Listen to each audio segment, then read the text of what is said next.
فوضية الانتخابات قد تجاوزت كل العقبات والتحديات. ڕاگەاندنی ئەنجامی برایی هەڵبژاردنەکانی ئەنجومەن یونیۆنەرانی عێراق و ژمارەی کورسیەکانی لایەنەکان و بەدەستێنانی زۆرترین ژمارەی کورسیەکانی پەرلەمان لەلایەن ئیتلافی دەوڵەتی یاسا و ئەو گۆڕانکاری بەسەر ڕیزبەندی هەندێک قەوارەی سیاسیدا هاتەکایەوە ڕای جیاوازی شەقەمی بەغدای بەدوای خۆی داهێنا و زۆرێکش پیان وایە بەشداربوونی قەوارەکان لە چەند ناوێکی جیاوازدا هۆکاری پردبوونی دەنگەکان و هۆکاری ئەم گۆڕانکاریە لە ڕیزبەندیدا. انتخابات ابد مو متناسبه. يعني شنو المالكي يفوز 95%؟ دەرەنجامەکان هەرگیز گونجاو نییە و چۆن دەبێت مالکی لە 95 دەنگەکان بەدەست بێنێت کەواتە گەڕێنەوە بۆ سەردەمی بەعس. کاتی سەدام لە 99 دەنجام بۆ دەدا و ئەمڕۆژ بە هەمان شێوە گەڕاینەوە بۆ هەمان مەسەلە.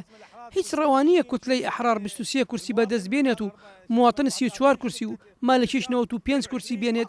هەرگیز ئەمە مای قبولکردن نییە و پێشم وایە پردبوونی قەوارە سیاسەکان بە چەند ناوێک هۆکاری ئەم دەرەنجامەیە. أعتقد أنه نتائج الانتخابات جاءت متوقعة. لەو بڕایدام کە دەرەنجامی هەڵبژاردنەکان وەک ئەو بوو کە پێشبینیم بۆ دەکرد بە سەرکەوتنی دەوڵەتی یاسا بە ڕێژەیەکی باش، بەڵام گرنگتر ئەوەی لە قۆناغی ئایندەدا کوتلەی براوە کارێک بکات سەرجەم کوتلەکانی دیکە پێی رازی بن و ئامانج و داخوازەکانی هەوڵاتیان لە چاو بگرن بۆ دامەزراندنی حکوومەت بە زووترین کات و بارودۆخی ئەمنی و ئابووری و خزمەتگوزاری باش بکەن.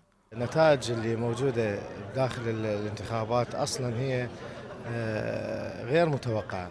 ئەنجامی هەڵبژاردنەکان وەک ئەوە نەبوو پێشبینیم بۆ دەکرد. ئەگەر چی لە دنیای سیاست کارێک نییە ستەم بێت پیرۆزە لە هەموو ئەوانی خۆیان کاندید کرد و ئەوانەشی سەرکەوتنیان بەدەست نەهێنا و پیرۆزە لەو کوتلەیە کە سەرکەوتنشی بەدەستێنا و خوازیارین کار و بەرنامەیان خزمەتی هەوڵاتیان بێت.